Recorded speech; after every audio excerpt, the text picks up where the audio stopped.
The announcement by Nigeria's central bank to redesign the major denominations of the country's currency, the naira, has triggered a rush for grains by people with large amounts of cash. We'll look at this and implications ahead on the breakfast this morning. Also on the breakfast, to set Nigeria on the path of steady growth and economic stability, President Muhammadu Buhari has proposed a number of strategic ways, including improvements in investment in the youth sector.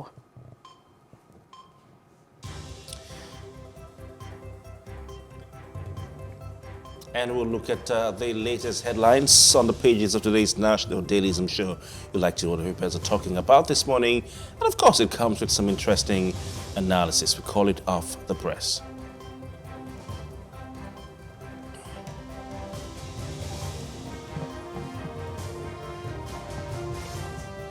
We're back with the breakfast on Plus TV Africa right here on Plus TV Africa right here on the studios, reaching you live from Victoria and Lagos. Apologize for coming behind time due to circumstances beyond our control. My name is Kofi Bartels. I am Messi Bokpo. It's good to have you join us this beautiful morning. All right, without wasting time, we go straight to our top trending segments before we delve into, of course, what the papers have to say. Mercy, I won't waste time to talk about this without allowing our listeners see it for themselves. So we have a video to roll for you. And when we come back, we'll do analysis of that. That's our first top trending story. Let's do it.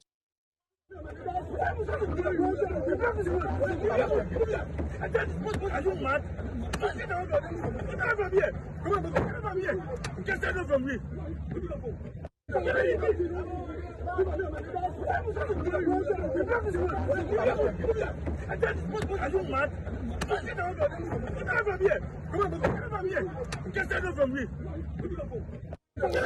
So those group of police officers, we're used to this scene.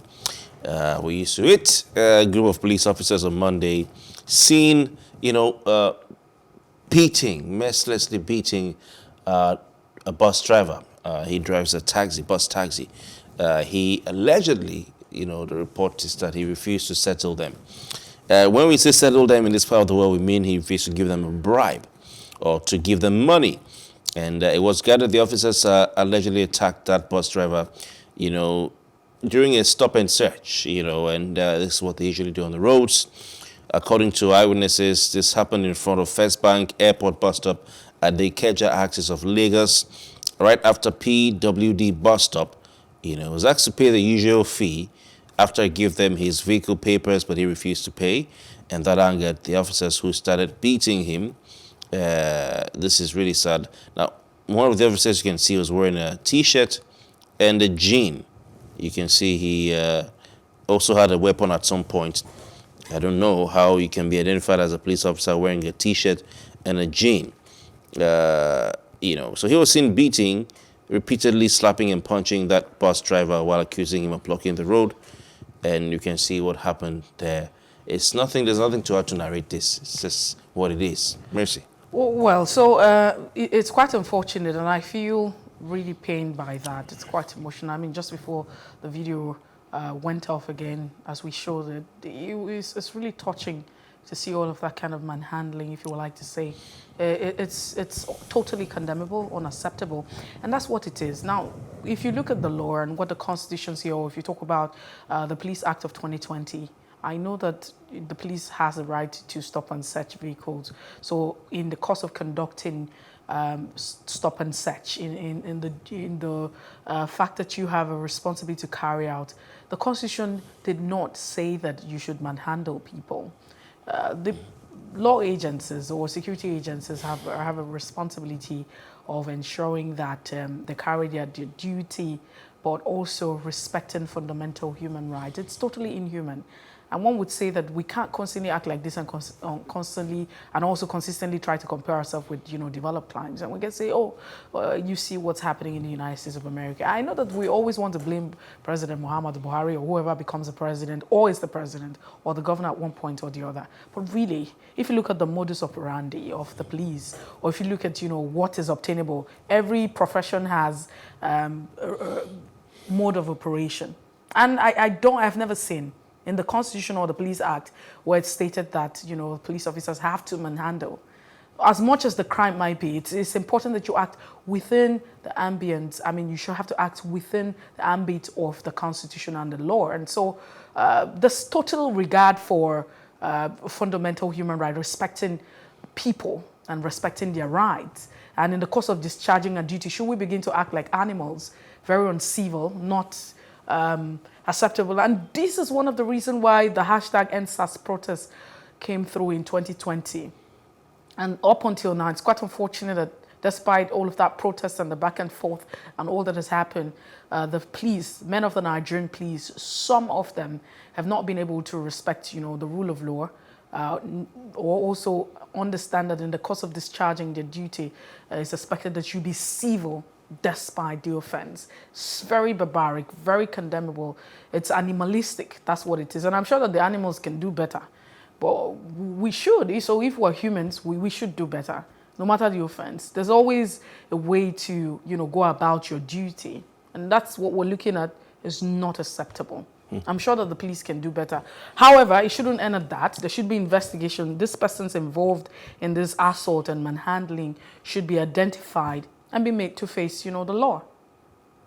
Yes, indeed. I mean, you know, you've said it all, Mercy, and nothing to add here. You know, see, when President Buhari became a president in 2015, I can tell you for a fact, you know, in my part of the country where I lived, that the next day I went on the streets, all the normal spots where the policemen collect their toll fee. You know, they are 15 naira then now, I think because of inflation. In some places, it's gone to 100 naira. I don't know what a dollar rate will now take it up to 150. You know, Messi, someone was complaining some time ago that dollar has gone down, and some people are saying, you know, they are selling old stock. But when the dollar went up, they didn't sell the things, the price for old stock price. But anyway, I don't know, maybe the police officers have increased their toll fee, what they collect from drivers as offering on the roads because of the dollar naira rate. I don't know. But it used to be 50 naira at some point. It went to 100 naira. I know that the points in the city where I lived where these police officers, you know, shamelessly stand to collect money, they stopped. Everyone was watching to see what the president's body language would be, because the expectation was that, oh, he's an anti-corruption crusader. And after a while, even when I went to the airports, it's the same thing. They stopped collecting the bribes at the airports. Fast forward, this is the second term, and people had long returned to business as usual, to the extent that Nigerians came out, like you said, en masse in their millions to say, stop police brutality. Unfortunately, it's not ended. I think it's a stain on the administration of President Muhammad Buhari that in his time, Nigerians are still being treated like animals by law enforcement officers. I think it's a stain because as president of the Federal Republic of Nigeria, you are there for the people. You're a civilian president, for crying out loud. You're there for the people. You're there to ensure that the rights and interests of the people are protected. You know, these officers, I will come to them very soon, but the president, the government of the day, federal government, and indeed to an extent state government, wherever these things happen, are failed because they do not even come out to condemn these things. You know, when people came out to say, stop police brutality, they were shot at and killed. You know, so it's unfortunate. I think Nigerians will have to do the talking at the ballot box to say, we're not going to vote anybody who will come and keep quiet and keep silent while the police officers and law enforcement agencies, you know, that we pay with taxpayers' money on top of that too. With taxpayers' money. That we're not going to keep silent while the people are being beaten, are being kicked, are being shot at, are being kidnapped, because police officers kidnap people in this country, yes, all right, are being detained without trial, all right, are being extorted. We won't keep quiet or calm or silent. You know, it will be business as usual. These are the issues as far as the campaign is concerned. And Nigerians should reject candidates who don't prove to them, not say, but don't prove that they are against things like this. Reject them. Otherwise, you're going to suffer for another 4 years. We have to go. We don't have time. Yeah. But I'd like to speak to the Nigeria Police Force, from the IGP to all the CPs and DPOs. stop doing the wrong thing. You were trained in police college on how to act. Let's forget about the Police Act. The Constitution, let's forget about even the rules of engagement as far as stop and search are concerned, as proclaimed or directed by subsequent and successive rather IGPs. Even the Constitution of the Federal Republic of Nigeria has a code of conduct for public officers. You can't collect money, all right? You can't collect money. But the politicians are behaving as if there are no laws, and they break the laws blatantly. And these police officers who are always with them see it, and that is why they are emboldened to do what they do. So while we're talking to the police officers, the politicians also need to stop breaking the laws and need to stop breaking the rules. I think that is what I have to say about this. Well, I'm sure that if you continue, we'd probably never get to an end of all Yes, of we have this, to move to but, the next. a quick one next is that that's been having a lot of Nigerians talk about. It's very controversial, and that's because it involves former governor of Lagos State and presidential flag bearer of the All Progressive Congress, that's the APC, Bola Ahmed Tinubu, has claimed that he made $1.8 million from salaries and bonuses while working as consultant for, we're talking about the consultancy job at Deloitte in the United States of America. And so there's been a summon. Some persons have actually said, hey, Deloitte, especially David Unde, following the, that documentary that's been put out of his involvement with being a drug lord. And so there's a summon for Deloitte of the United States to provide evidence of Tinubu's employment and staff payment records. And so this actually led to a lot that's been going on, the controversy as regards, hey, so if you say you're working in as XYZ, how come you're earning so much? It's like, we don't even want to get into this conversation. And well, if you come to Nigeria, if you come towards now in a current reality, there's an amount of money or this lifestyle that I begin to portray, and some people begin to say, hey, who's bankrolling you? What's going on? Where are you getting all of these funds from? But that's what's getting a lot of Nigerians talk, for almost entire week up until this moment. Yes, indeed. David Hunde is a man on a mission. He's an investigative journalist, young man doing quite well. He's a man on a mission to investigate and expose, corrupt politicians, especially Bola Ahmed Tinubu. So he's been putting a lot of fire since the campaign started, even before the campaigns, and it's interesting. These things are, making allegations are one thing, Mercy, I'll quickly say, but proving them are another thing, and then also disproving them are another thing.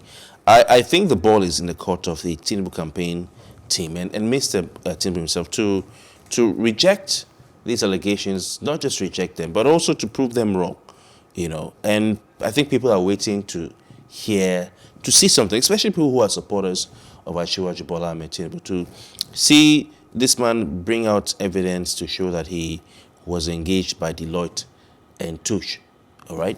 To say, look this is my employment letter, all right? And this is this ABC, this is why probably the person you wrote to Tish Negron, senior legal specialist at Deloitte, said that it didn't work for them. They have no records of me. I challenge them to go back and maybe something, because this has been a long time. Deloitte is one of those companies that has been, as one company, they merged, they broke up again, So, we don't even know. It's confusing to me because I used to know them as Deloitte, then I heard of Deloitte and Touche, and now I'm here in Deloitte. So, is it that maybe because of the constant merger and, breakup, they may have lost the records? I don't know. But I think the easiest way for Asiwaju to go about this would be to say, hey, this young man has given me a lot of fire. Young man, see my records here. See my records here. I was employed on this date, that date. Yeah, and then prove David wrong. And I think that, but if he doesn't, do that, the speculation, Mercy, will continue to be there. It'll continue to be there. Well, so apart from even him, because the question has been that he himself, there's a summon for the Deloitte to actually, provide. At the end of the day, it's like saying, I claim that I schooled in a certain university, and people are asking that, okay, if you went to certain university, then the university should be able to provide her records and what have you. So I don't think that's very difficult, as long as the organization still exists. Even if Well, we don't know. exist. I'm just saying that Ashon should come out and prove David wrong, so that people can, I think it's easier. It's easy, as to say. I see my records here. What did this thing to be? I was employed by that company. See my employment letter. And see they how say much is I was not earning. true. So how come you got this? Because you stated XYZ. It's quite dicey, very controversial, but we need to move away, and that's because we have to look at the papers when we return after this time out. Please stay with us.